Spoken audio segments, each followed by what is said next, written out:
Why won't any mercenary take up a contract to kill a person? Listen, and I'll tell you the truth that the galaxy is so afraid of. The goal? A living being? No, I heard you. I just can't believe there's someone so monumentally insane in the entire galaxy. I've been told that the Bloodblade mercenaries are capable of dealing with anyone. Keep that name out of your thrice cursed mouth if you're here, the mercenary replied sharply. We had to abandon this name after the unsuccessful case with the Eridani Conclave many years ago, he explained. I don't care about any conclave. I want you to kill a man, the client insisted. The assassin's mandibles clicked in annoyance. We don't take orders to kill people, he snapped. Then I'll just hire someone else, the customer said. You can try. No other guild in the Star Ring will take on this job. Even if you find an independent performer with a deadly desire, he will not complete the task. Either he will die or turn you in, the assassin retorted. Do you really think that humans are indestructible?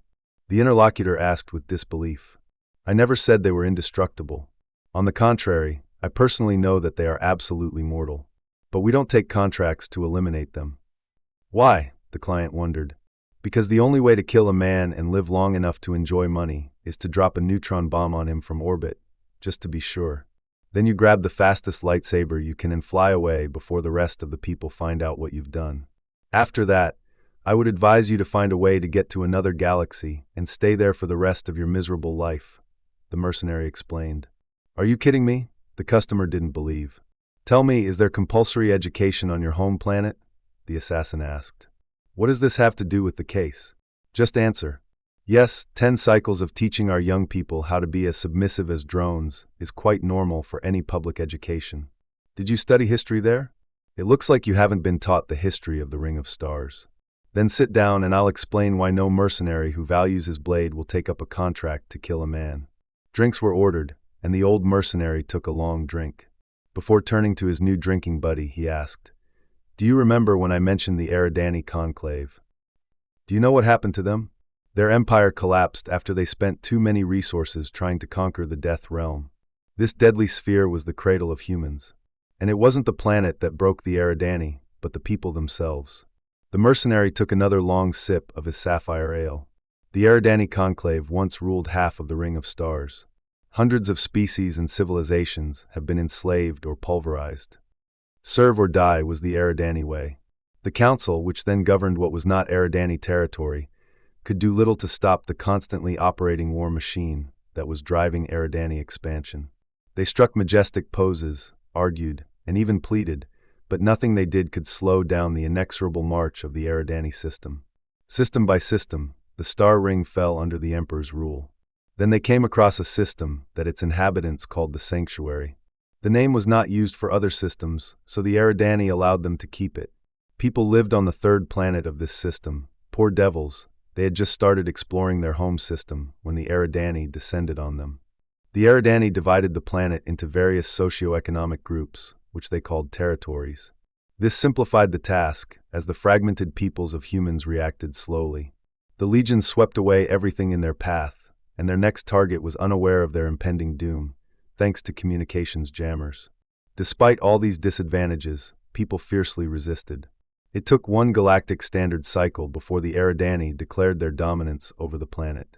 Most of the worlds that didn't reach FTL fell within a week, but these people fought like demons. Especially when the remaining territories finally realized that they were under attack. They even managed to stop the Eridani ground forces.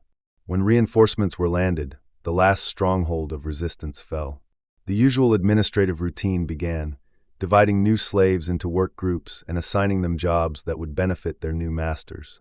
The surviving humans were farmers and herders, so the Eridani allowed them to continue doing what they were good at.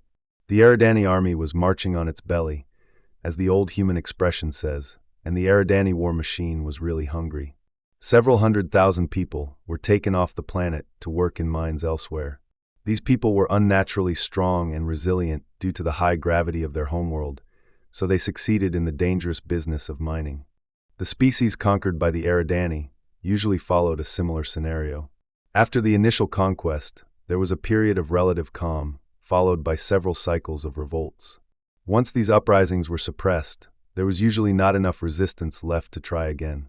The survivors simply accepted their fate. I no longer hoped that these people would follow the script. They reluctantly submitted a few moons after the invasion ended, and when the expected rebellion never happened, I think the Eridani felt very proud of having beaten the morale out of the primates. If I could only give people one compliment, it would be that they are natural hunters who know how to patiently wait for the perfect moment to strike. For 20 light cycles, humans worked, lived, and multiplied like tenacious 11 rats. Not that the Eridani cared how many more people were born. More meat for the meat grinder, they said. They even offered incentives such as extra rations and special privileges if a human female produced more than 4 offspring. If only the Eridani knew that humans weren't just breeding more workers, they were raising an army. The human administrators and rulers who surrendered to the Eridani were at least half fake puppets sent to create the illusion of surrender. The real governments hid underground, in some cases literally, and continued to run their forces from secret training camps and night schools. They secretly printed flyers about how one day they would throw off the shackles of oppression. These people were smart at hiding everything from their overlords. Then, when the Eridani military front was dozens of systems away, in the midst of their conquest of the Ring of Stars, it was time for the human leaders, who had been hiding in secret shelters for a long time, to plan. The pieces of stolen Eridani technology were carefully disassembled by their scientists.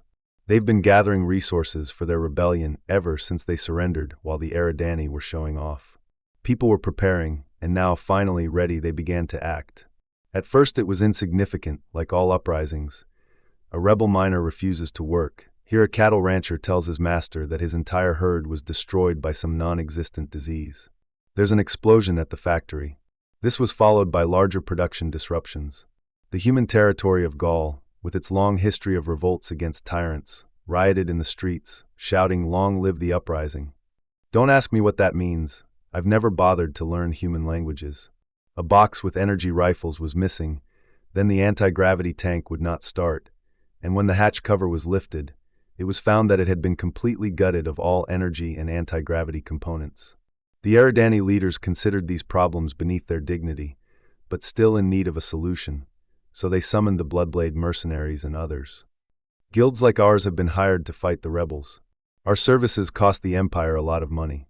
I can say that the human planet, which they call the Sanctuary, has a gravity at least 3 times higher than the average in the star ring. Each of our agents we sent there had to put on a gravity booster and spend a cycle getting used to it after landing. At first, our agents thought that the human rebels were ghosts. They saw the consequences of the sabotage, but they never found evidence of who did it. They were patrolling the streets, and suddenly the streets were empty. Before the agent could wonder where the people had disappeared to, an explosion rocked the street, sometimes taking the agent with it. One of our agents got so angry over the death of a friend that he went to a random, completely unrelated town and started executing people who couldn't answer his questions about who was responsible.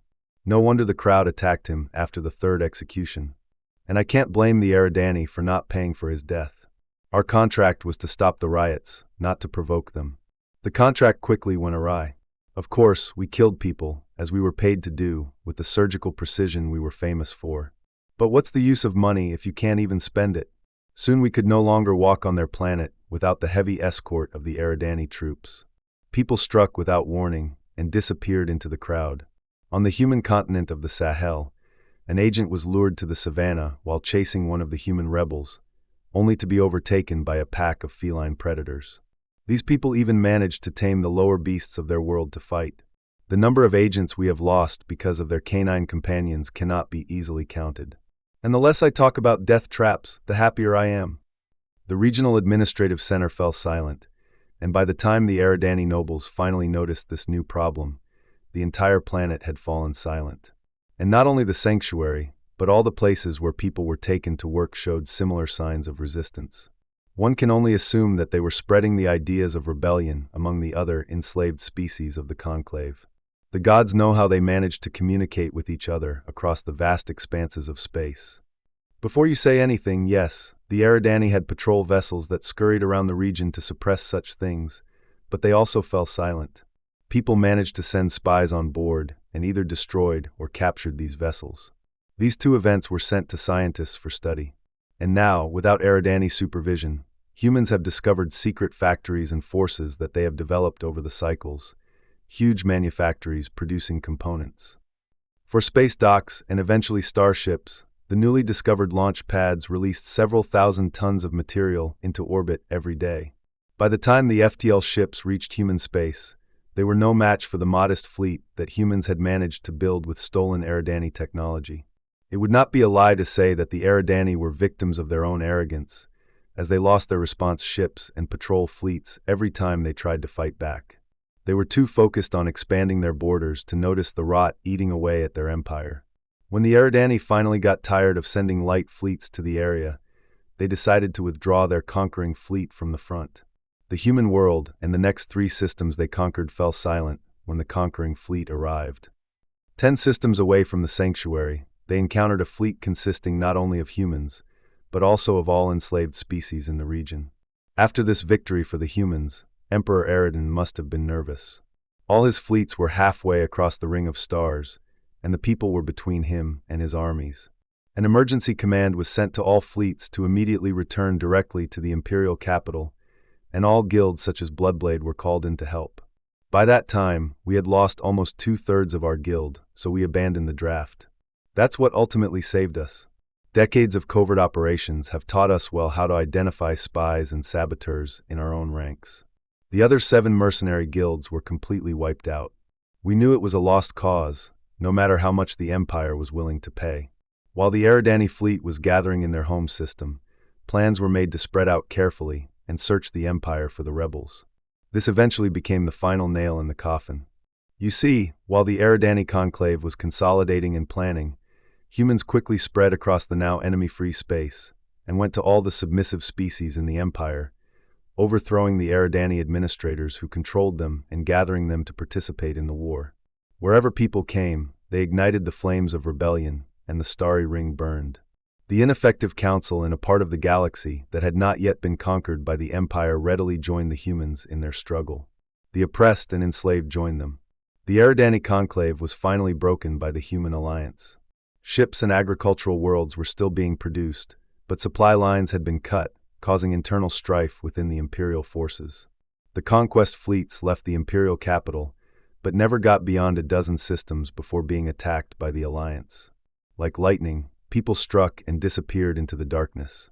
Despite their best efforts, the Eridani fleets were never able to defeat the humans in a fair fight. This lasted for moons, as the Eridani legions slowly lost their strength due to ambushes, false distress calls, and EMF mines hidden in the rubble. Nothing was spared by the humans until the Allied fleets finally reached Eridan Prime. There they found a starving population, with no hope of survival. The fragmented fleet was torn apart when the human admiral greeted the Eridani captains. They saw the sheer size of the armada in front of them and immediately surrendered. When the uprising was over after 3 cycles of struggle, the people used their most brutal weapons. They dragged the Eridani emperor off his throne and rounded up all the Eridani nobles and administrators who had ever oppressed sentient beings. People dragged them through their modern judicial system, which was much more civilized than the Eridani court, where the accused were brought before the emperor or his representative, the charges were read out, and the accused was shot without even being able to defend himself. By the time the trials were over, the emperor had died of old age, and his successor was forced to write about the evil the Eridani Empire had inflicted on the galaxy. The Eridani conclave was broken, and all that remains of it are a few scattered systems on the far outskirts of the southern arm of the galaxy. Many feared that humans would turn around and conquer the Ring of Stars themselves, but a cycle after the surrender of the Eridani, humans dismantled more than half of their fleet and scattered the rest across the galaxy to combat piracy and maintain peace. Our guild was incredibly lucky that people realized that we had broken the contract and allowed us to live, promising that the Bloody Blade would be permanently disbanded. These people reduced our numbers to 1/3, even before the rebellion left their home planet. 1/3. We were the best mercenary guild in the Star Ring, and now we are a free, nameless group of independent agents. So, young man, understand that we don't kill people. If you kill a man, his family will hunt you. If you kill their family, the race will hunt you down, and you better pray that they kill you, because if their lawyers get to you, you'll be lucky if your own people are forced to kill you as an apology. I had no idea. It pains me that I have to interfere in the client's affairs, but what did this person do to offend you like that? They insulted my brother, the client said. The mercenary laughed. And that's it? Then insult them back. If it really bothers you so much, then just punch them in the face, but don't kill them. These crazy monkeys love to fight with both words and fists, and you will have a better chance of survival. You probably won't even be able to physically harm them, but if you take the time to explain to them that you're offended, they might even apologize. They will do this because they are monsters on the battlefield and demons when they are offended, but they are not uncivilized. If they had been like that, they would not have been able to restore the council to what it is today.